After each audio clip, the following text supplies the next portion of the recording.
Oh, what's that? Got a can of just a Coke Zero. Coke. Oh, Yeah. oh, delish. Hello, you are listening to Off Radar with me, James Smith. Me, Neil Brock. And me, James Eatock. It's a movie podcast. We can do characters that fly and shoot laser beams and do woo. Beneath all of that, it's all about friendship. Playing the drums until his hands are bleeding. Each week, one of us picks a movie that all three of us either haven't seen in many years or in some cases haven't seen at all. We each head off and watch the chosen movie, return to the microphone, then waffle about it for your listening pleasure. Furthermore, if you want to join in and suggest a movie for us to watch, why not tweet us at Off Radar Podcast or email us on offradarpod@gmail.com. If you like what you hear, please subscribe, share and review. It really helps getting the pod out there. For now, strap in, turn the volume up and let's go Off Radar. I think you need to turn off Eatock's camera already. Hello and welcome back to Off Radar. So, yeah, hello. I'm James Smith and today, as always, I am joined by James Eatock. Hello. And Neil Brock. Hello. Oh, he had the pause. I don't know if there was a delay on the sync or if that was the No, Nigel was doing purposeful delay. Purposeful delay. So we are back again, and if you have missed us, you can go back and listen to some of our other episodes. We've done quite a few this series, so check out some of our back catalogue. You can even go back to Series 1 and listen to us talk about our top 5 80s movies, 90s movies, noughties movies, teeny movies. Sounds wrong. And It really does. rom-coms, Rocky movies. God, we've done too many. Just go and check out some other ones that we've done. So this week we are talking about Superman. And Superman... There we go. Yeah, Star Wars. Yeah, John Williams at his best. Straight into the music. So Superman 1978 version, we should say. And before we get going, actually... I imagine all three of us have seen this film, but probably not for a while. Am I right? Not for a long time, yeah. I actually saw it sort of recently-ish, within the last sort of, 3 or 4 years. But I don't know, is that recent? Who knows? But yeah, I hadn't seen it sort of... I'd seen it since childhood, let's put it that way. Okay, well, so for me it was weird because I watched it so much at childhood. And really? Yeah, like it was like one of my favourite films growing up.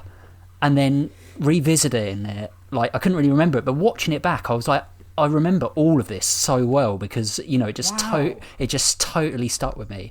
And I guess the one thing we should point out before we go into the film is, which me and Eatock discovered when we were watching it, is there's actually a few different versions. So the original version, I don't know, it looks like it's 2 hours and 23 minutes. So I watched a 2 hour and 46 minute version. What was mine? Was mine like 3 hours 6 minutes or something? So I think you watched one with lots and lots of extra scenes that they deleted from the original cut. So this film has obviously had plenty of cuts. But anyway, so the original is directed by Richard Donner, who I'll be honest, I hadn't heard of, which is crazy. But he's done loads of big films. He's done a lot. Yeah. I know. Lethal Weapon. The Goonies, Lethal Weapon films, Scrooged. He even did Stallone classic Assassins. And it's obviously got Christopher Reeve in, who is Superman and will always be Superman. Yep. Margot Kidder and... Margot. Yeah. Thanks. like Margot Robbie. Like Margot Robbie. Margot really? Kidder. I called Margot Robbie Margaret. Margot Robbie. And Gene Hackman, who plays Lex Luthor. But anyway, so Eatock suggested this film. Whoa. You've got to mention Marlon Brando at this stage. If you're mentioning an amazing cast, you've got to mention Brando at this stage. It's not like we'll come on to him later. Brando is in Superman. There you go. Yeah, okay. Yeah, we can carry on now. We'll come to him in more detail later, I'm sure. So Eatock suggested this film for us to watch, which is not that surprising. He's big kind of superhero Marvel DC fan. So I guess most people will know the story, but maybe give us a little brief synopsis if you can, Etok. Well, I mean, this obviously will be a far easier synopsis than Tenet, for example. I can't see it taking too long, but hey, we love to talk, so you never know. Obviously this film takes direct inspiration from the comics that came before it, to the point where the opening of the film, at least my version, we might have to say this a few times, my version shows like a black and white comic book, and it kind of okay, both yours had that, and it kind of goes into it, and it retells Superman's origin, and his first, I guess, earliest adventures as, I'm not going to say Superboy, but as Clark Kent in Smallville on his farm, growing up in high school, to the point where he finds out who he is and journeys to the Fortress of Solitude, isn't it? And then becomes like Superman. The funniest thing about my version is he doesn't actually, you first see him in the costume at Metropolis at the hour mark. So I feel like there was a lot of, I'm not going to say filler, but it felt like, and don't get me wrong, this isn't a criticism of the movie at all, but it was like the first hour was just all backstory. It was fascinating in that sense, because film took itself very seriously. You do not remember me. I am Jor-El. I'm your father. He arrives in Metropolis, Lex Luthor doing his classic, I want to own some land. So he decides to basically kickstart the San Andreas Faults, which creates the big earthquake on the West Coast. And he plans to, own all that land or create, his vision of a geographical part of America that he absolutely rules and dominates. And Superman turns up and says, "You're not going to do that, Lex Luthor." It sounds horrible. It's just a very basic movie in that sense. Even though you've been raised as a human being, you are not one of them. There's just so much in it, and so much character work as well.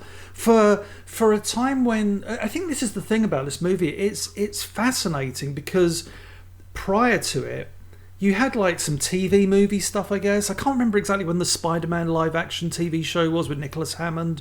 You had, I guess, Wonder Woman was maybe like 1976 and stuff. And the Superman stuff before that had been in the, I guess, 1940s or 50s, black and white and maybe some colour stuff. But this was like the first time you saw Superman. And for me personally, like, I wouldn't say I've watched this movie more than maybe once or twice in my lifetime. So hearing you watched it, almost like religiously, Smith, for growing up is quite surprising. But I was never the biggest DC fan or Superman fan. I always found my fault with Superman is you've just got this guy who's a god. How do you beat him? It's, we've got a special rock. It's like, well, you can't just keep getting that out every single story. It's like, what are we going to do against Superman? Here's some green rock. And then when he destroys that, it's like, well, now how are we going to beat him? So he's always been a somewhat problematic character, I think, in terms of storytelling. But I think what this movie does as a standalone movie is like really rather fantastic. The structure of it, like I say, the hour mark, you've got all that backstory with Krypton, with Marlon Brando. Then he arrives in Metropolis as Clark Kent. Banner headline, front page, maybe one picture. There's only one P in rapist. Lois Lane, say hello to Clark Kent. Forge you one P. Lois Lane, how... Remember my dynamite expose on the sex and drug orgies in the senior citizens home? Remember the scene? How you doing? Jimmy Olsen, photographer. Oh, hi, Clark Kent. Nice meeting you. I just think it's really the structure and pacing of it.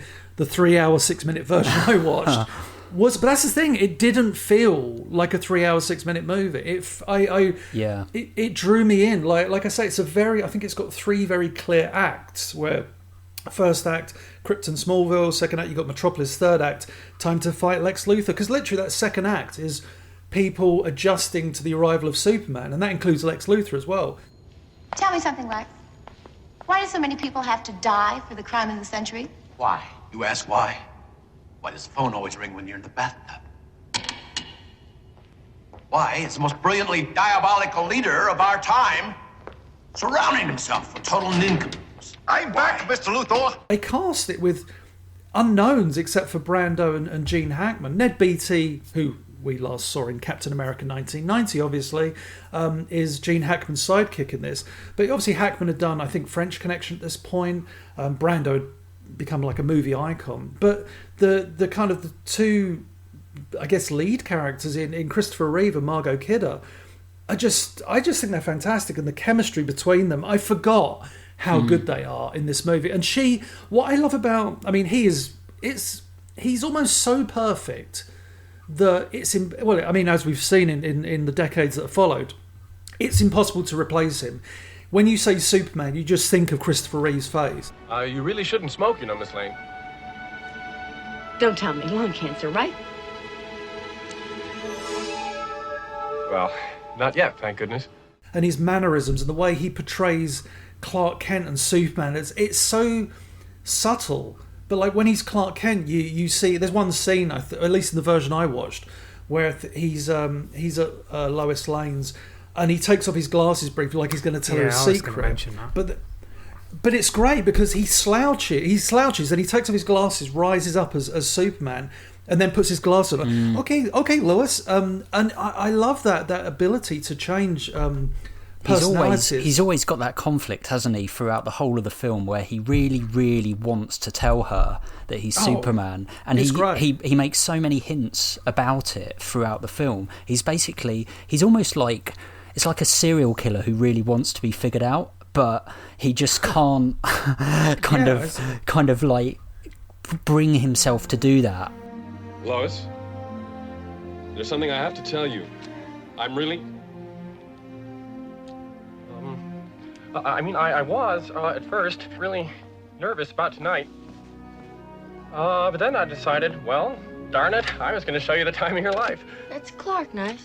With the whole, it goes back to Spider-Man comics, or as a closer connection to me, He-Man. When you create those secret identities, you're able to do so much more with them. So almost what always kills that the character or the lore of the characters, when you go, hey, it's time to give up the secret identity now, and it's like, yeah, but you lose all that. I mean, don't get me wrong, that expands it in certain ways, but you do at the same time lose that ability to, I think secret identity stories are some of the best, because you can really play with people's emotions, two versions of the same person, whether it be Clark Kent and Superman, or Prince Adam or He-Man, or Bruce Wayne and Batman, all these different versions, and then which is the real person. Clark Kent is the secret identity, but people would go, oh yeah, Clark Kent, then he becomes Superman. It's like, no, Superman becomes Clark Kent in order to preserve his identity. At the start, especially, like when he's in high school and he's at the football pitch, and he's there with like Lana and all the other kids, and they sort of take the mickey out of him, and he's just, that inside he's obviously got all these powers, and they go away and sort of diss him, and he ends up booting the football, and it just goes miles and miles and miles. And then the version I watch, and I assume it's the same one as you, he sort of runs alongside a train, and he's running at the same pace as the train. Such a good scene. He kind of beats them to where they're going.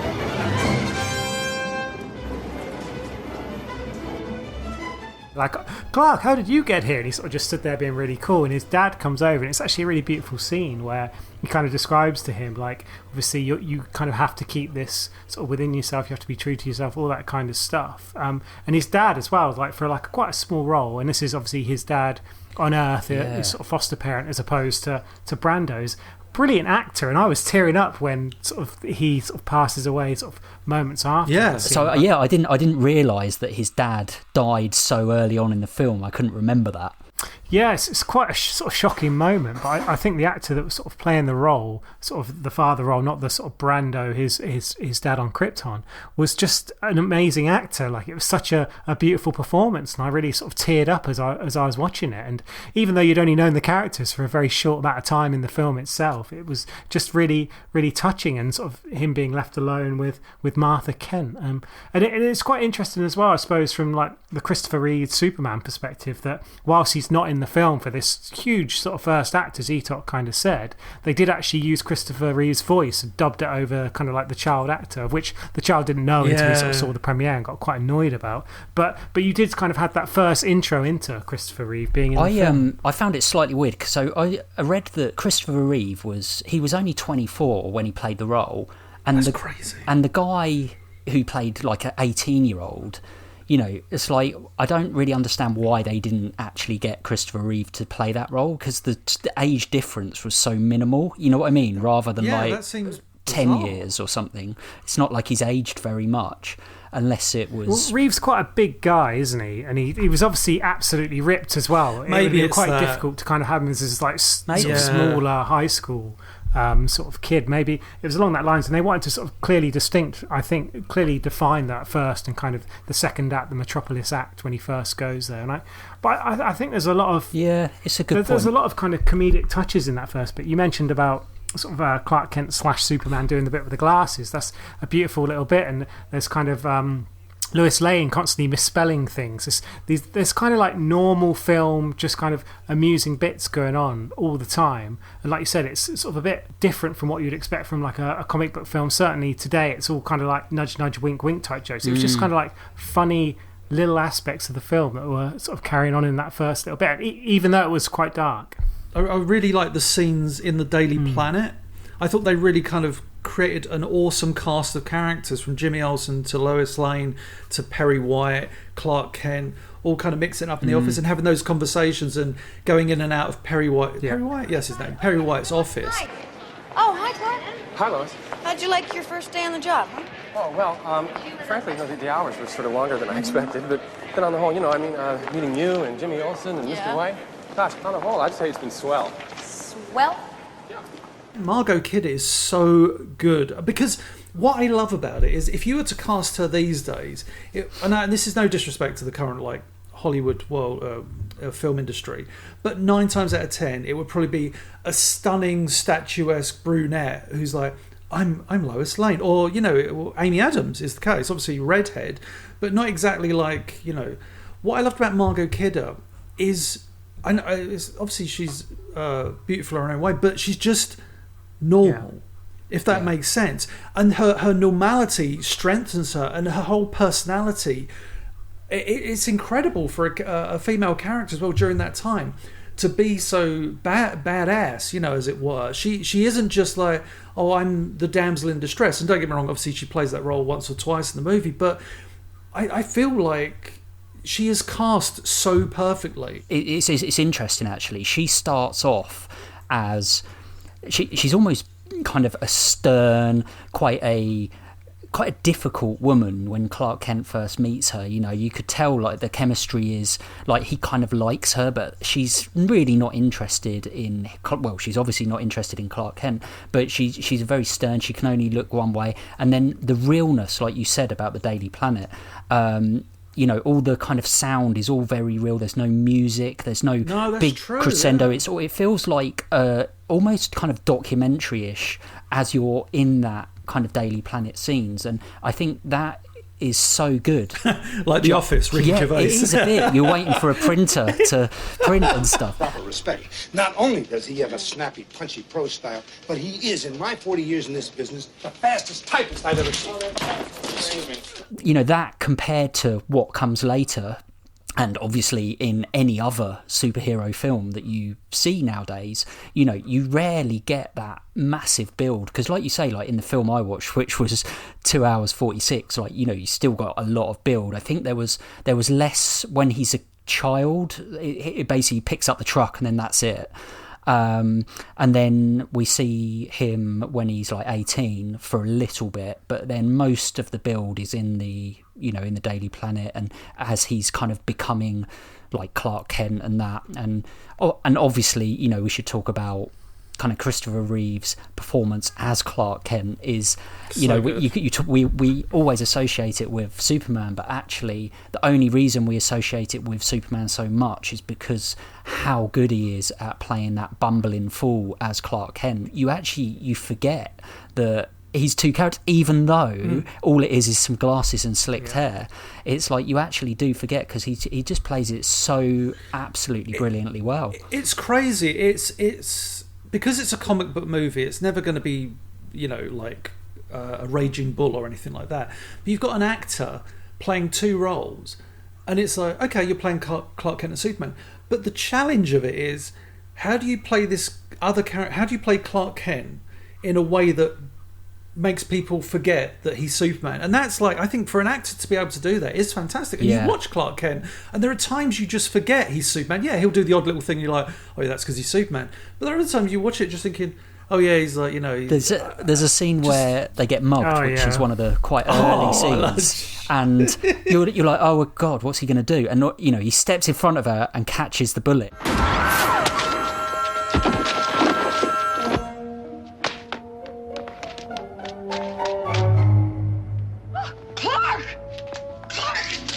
Clark! Are you all right, Clark? And for a second, you're like, what's going to happen here? And he then plays down the fact that he's caught this bullet. And, he fainted. That's what he says to her. And then, he fainted. Her opinion of him, again, just like, oh, Clark kind of thing. Just.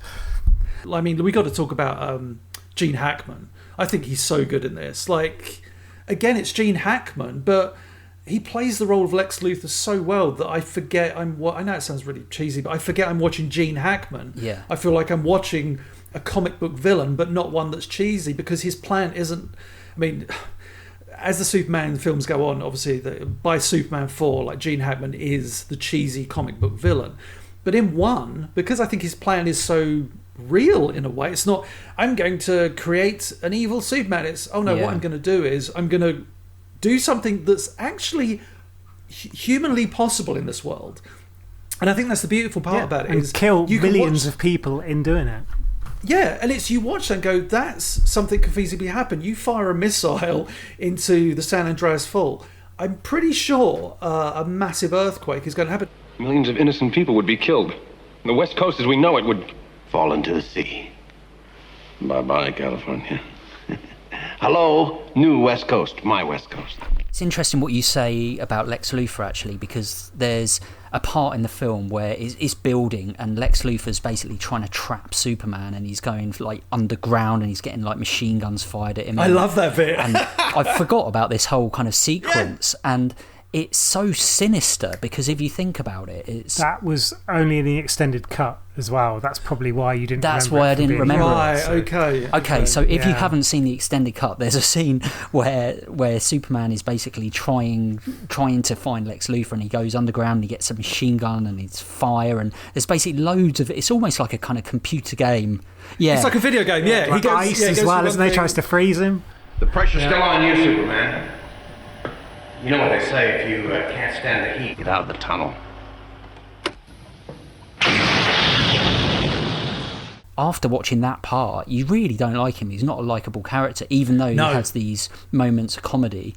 And that makes the kind of dynamic between, the three of them even more kind of believable and more ruthless. And I think also that build that we've spoke about, the fact that most of the film is actually, it's not Superman, if that makes sense. No. Most of it is the realisation that he's becoming Superman and his relationship with Lois. So the build of the film, where it's the earthquake, which he just mentioned, it makes the payoff and the ending so much better and bigger, and really makes you want to watch Superman 2. In relation to like Lex Luthor, you kind of said about him being like quite a heinous character. Like when you first get introduced to him, he cold-heartedly kills a cop by pushing him in front of a train, and it's straight away. I was like, hell, that's what? brutal.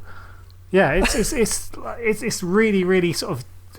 It's something that a villain would do, and there's no kind of messing around and kind of like, we'll just sort of give him a bump and send him on his way. It's like, no, we'll just push him in front of a speeding train and now he's dead, and that's it. And it's like, he's sort of just like, it doesn't faze him whatsoever, and just carry on with the film kind of thing. And that was quite surprising for me, sort of having not seen it in quite a long time. And sort of Metropolis itself, there's so much crime going on as well. Like there's so many flaws at the start of the film. So you've obviously got the city that's full of crime. You've got obviously Lois Lane, who's like this brilliant career-driven woman, but she just makes terrible spelling mistakes. You've got sort of Jimmy's a little bit of a klutz. You've got sort of, even the newspaper isn't doing as well as it should be. Like you've got Perry White, who's kicking off, sort of asking everyone to get stories for him. And then as the film sort of goes on, you see all these sort of people in power, like the US Army, are just clearly incompetent. Like the way they get tricked by just a woman lying on the ground in a sexy red dress is crazy.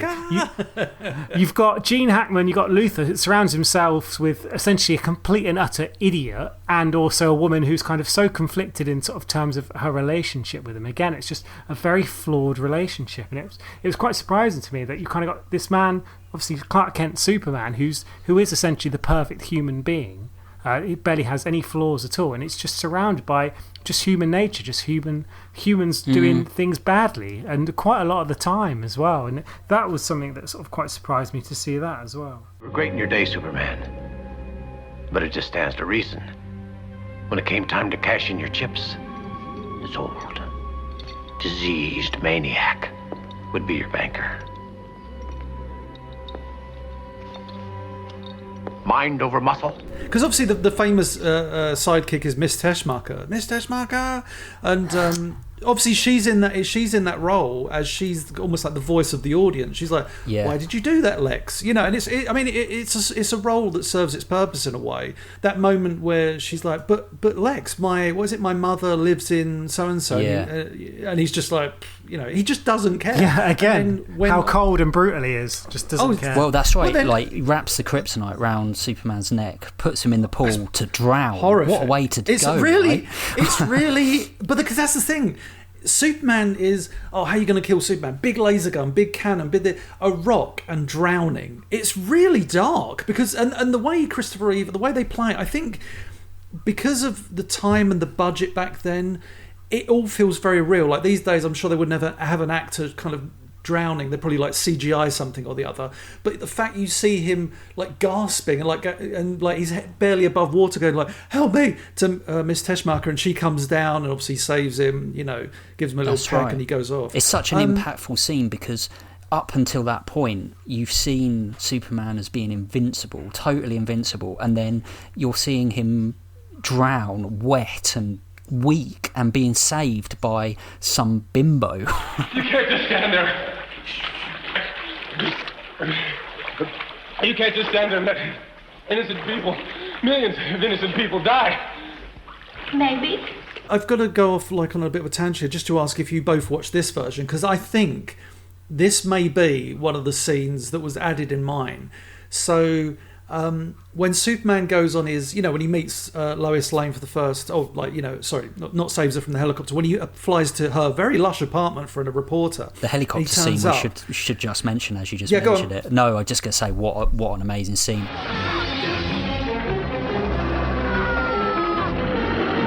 The music of that scene is fantastic because as the helicopter's getting, something's going to happen, there's a wire on the ground, it's like, but it slowly builds up for literally about 3 or 4 minutes beforehand, and then Superman appears, and it's just like, wow, okay, and it sounds crazy. It's like throwaway lines, but they are lines that are in cinema history with like, I've got you, and it's like, you've got me, who's got you? And it's just that thing of, you've heard that, in films for so many years, and it's that helicopter scene, like you say, it's just kind of timeless. Well, I certainly hope this little incident hasn't put you off flying, miss. Statistically speaking, of course, it's still the safest way to travel. He then goes off and fights crime for about 10 minutes. It's really weird, and I thought, like, was that in all the versions? He literally goes and, like, when he goes to the boat and the guy's on. Yeah, he goes to the boat as well. It was in mine, but again, I'm watching the extended one here, so it might not have been in the original theatrical. But this is the thing. This is the thing. I want to know if it was in both your versions. So, when Superman visits Lois at her apartment and gives her the interview, and some say, why tell everyone that you've got a weakness? It's like, oh yeah, I can't see through lead. It's like, oh great, lead man's going to have a great time, isn't he, when he turns up? But that was more just circumstance, wasn't it, with the of course. He was just stood behind the plant pot. But yeah, I know what you mean, yeah. But yeah, and but then they go on a flight, right? So it's that very famous scene where they're flying and he holds on to her and she's like, oh, I'm flying. The version I've got, after about 4 or 5 minutes of flying, there's a poem like from her. Did you get the poem? She basically recites a poem like, yes, I'm with you. Yeah, I know. Oh, so you got that as well? Yeah, so it's all like her in her head, and it's like, if I was a bird, and But it's a poem. It rhymes, and it was just like it was the only part of the movie I was just like, wait, what now? It just felt really bizarre. That was initially supposed to be her singing. It was supposed to be a song. where she performed. Like Aladdin. And basically, and they recorded it, and I think it's like listed in the credits, and I can't remember if it's actually on the credits itself. Wow. But they just got rid of it instead, so they kind of had her thinking a lot and being like, oh, da da da da da. And then obviously, as you said, that bit there, but it was originally supposed to be her singing, which would have been so out of place and so weird. I mean, so I'm so glad even that scene with the thoughts is a bit out of place, like you say. It just feels all a bit kind of too far, a bit too cheesy. I think she even says like, I don't know, like, I'm sure you can hear my thoughts. And I was like, the last thing I was like, please don't suddenly hear Superman's thoughts going, I can hear you, Lois. It's like, oh no, I was like waiting for that. Thankfully, that didn't happen. But the funny thing is, when you watch that scene, it's like, why am I seeing like 5 or 6 minutes of someone flying? And it's because, you know, I went on, obviously it's one of the most famous movie taglines in cinema history. You will believe a man can fly, because it was, we're going to show Superman flying, because up until that point it was like visible strings or whatever. It's like, no, we're going to get an effects team that's going to create some, you know, clearly dated sequences in some ways, but also in other ways, just like 1978. Imagine going to the cinema, sitting there and seeing this. You'd have been like, what the hell? How are they doing this? And obviously this was around the same time as Star Wars. So I'm going to guess, and obviously I think a lot of this was filmed in the UK in terms of special effects, so I'm sure there was a lot of crossover with the whole Pinewood, kind of department like of Pinewood. Easy, miss. I've got you. You've got me. Who's got you? I think the earthquake scene and the death of Lois is still one of the most terrifying, realistic things you're ever to see on film. It's her death is so dark as she's like suffocating, being and it's realistic. It's not she's been shot by an evil monster or she's fallen off the planet or something.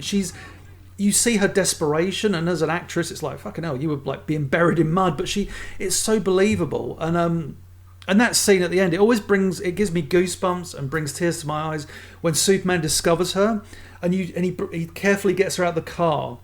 And you see there's 4 shots. It's one of those bits about this film I may have not seen it in a long time, but you just remember those scenes, and you get those shots of Superman just holding her. Like there's 4 like very wide shots, and then that fucking scream. Yeah. Oh my god.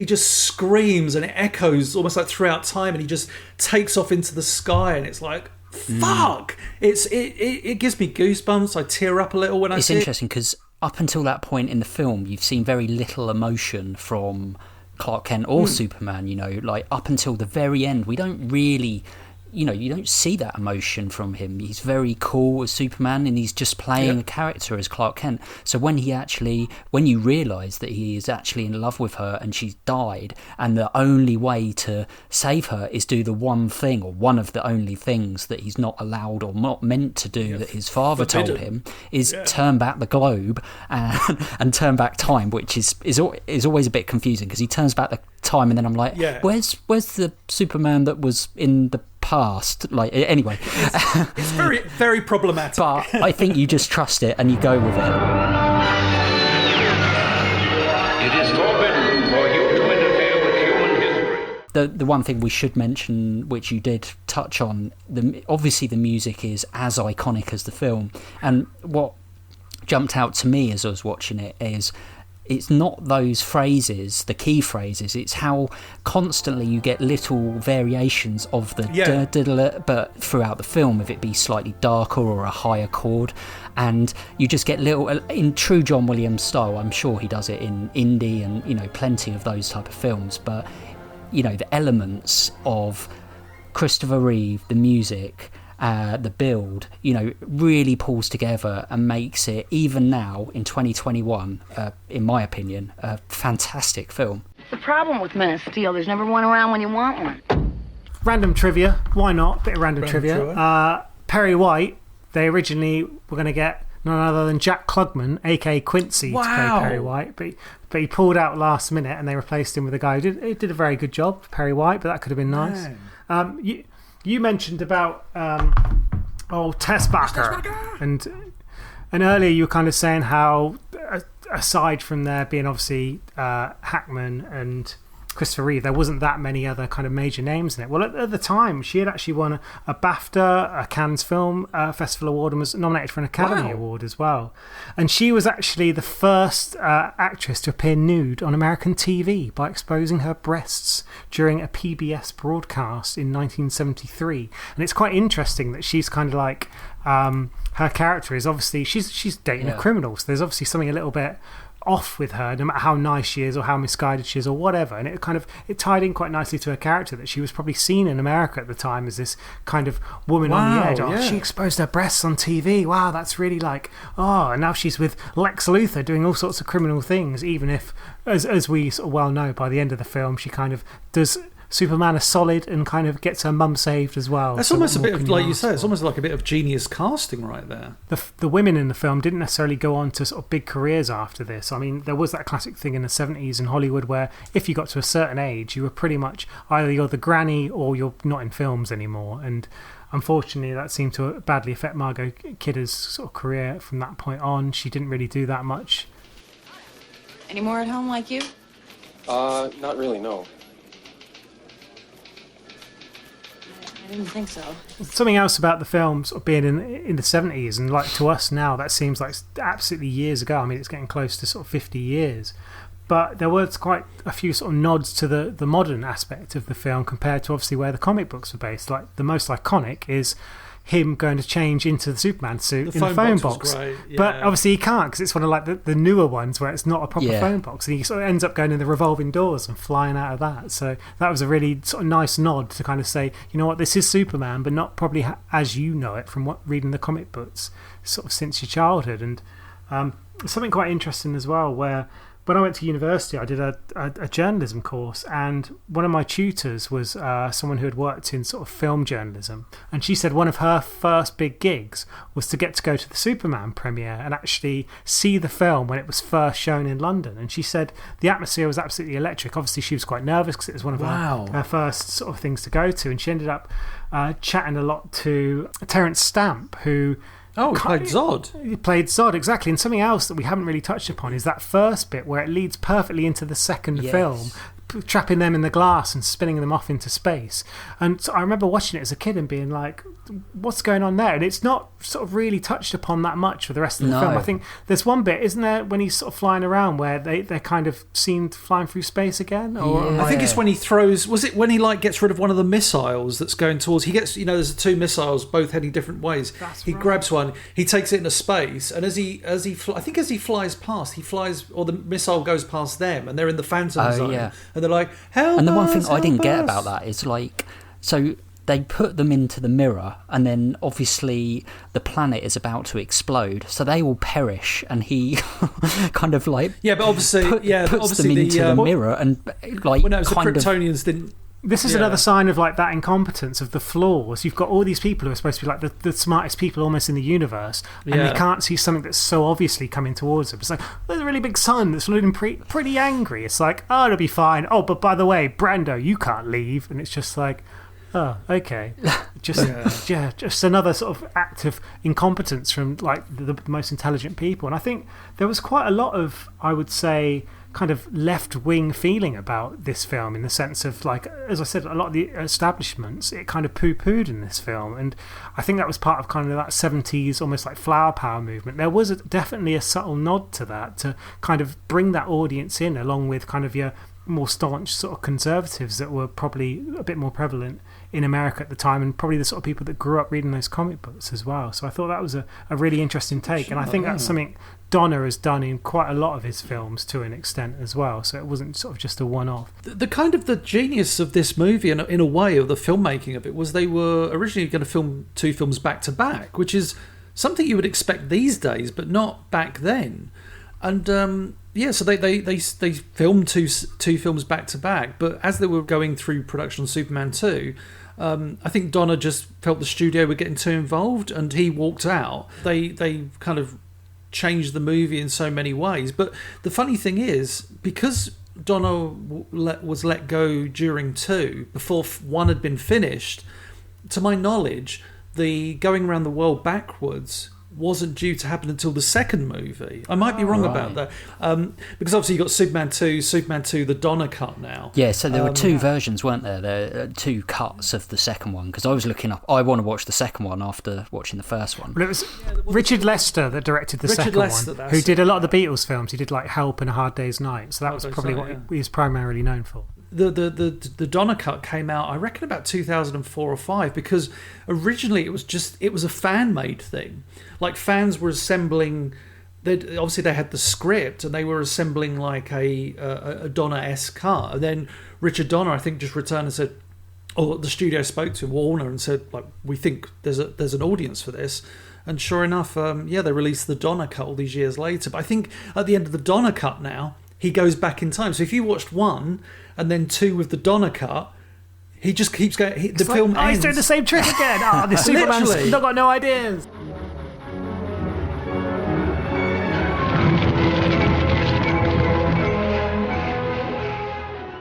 Obviously, Brando as well was someone, like, he was supposed to be in the second Superman, and basically there was a huge contractual dispute, and it all ended in tears, essentially. And I think in the end, is he in it at all, or is he like some kind of weird?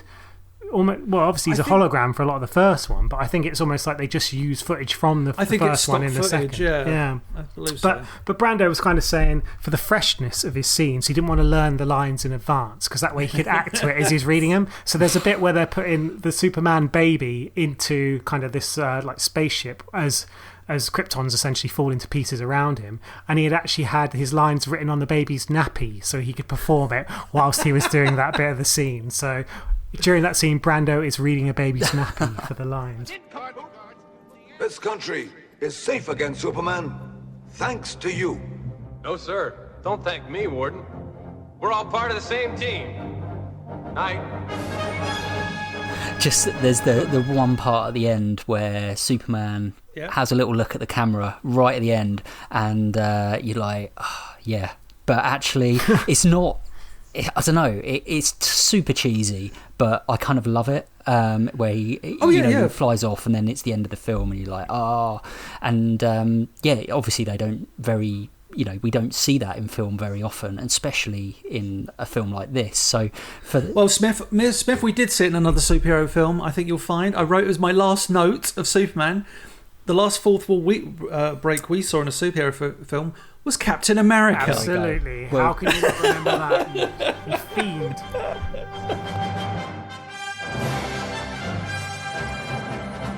So, out of 10, this is what we do every week. If you've not joined us before, we rate these films. So, let's kick off with where we started. James Eatock, out of 10, what would you give Superman 1978? 8.5. Nice. Wow. I wrote down, and I'm going to stick with this. This is an 8 out of 10 for me. Real surprise as well. Like, after not watching it for 20 years, taking everything into account for its time, the build, and then the fantastic performances, the music, everything about this film is basically what I want from a superhero film, and it ticks all those boxes. Nige, what would you give it? For me, 4. I think.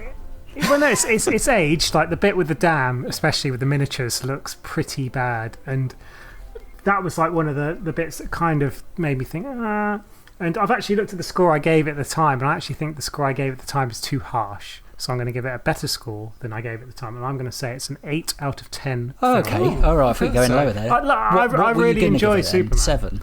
I was going to give it a 7, but I looked at that and I thought, but then I was thinking, maybe I want to give it a 9. Nostalgia's a wonderful thing. But honestly, it's a great film, and it kind of set the standard for film.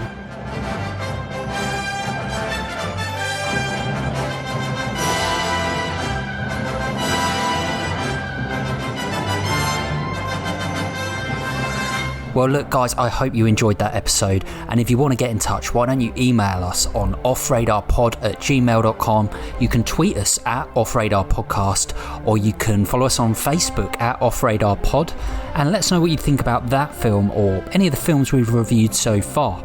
Also, just do us a favour and please share and subscribe and review this episode. It really does help getting the pod out there, and we really appreciate you listening to our voices. So, next week we will be discussing and reviewing the 2018 film A Star Is Born. That's right, starring Bradley Cooper and Lady Gaga. So go away, watch that, and we'll speak to you next time on Off Radar.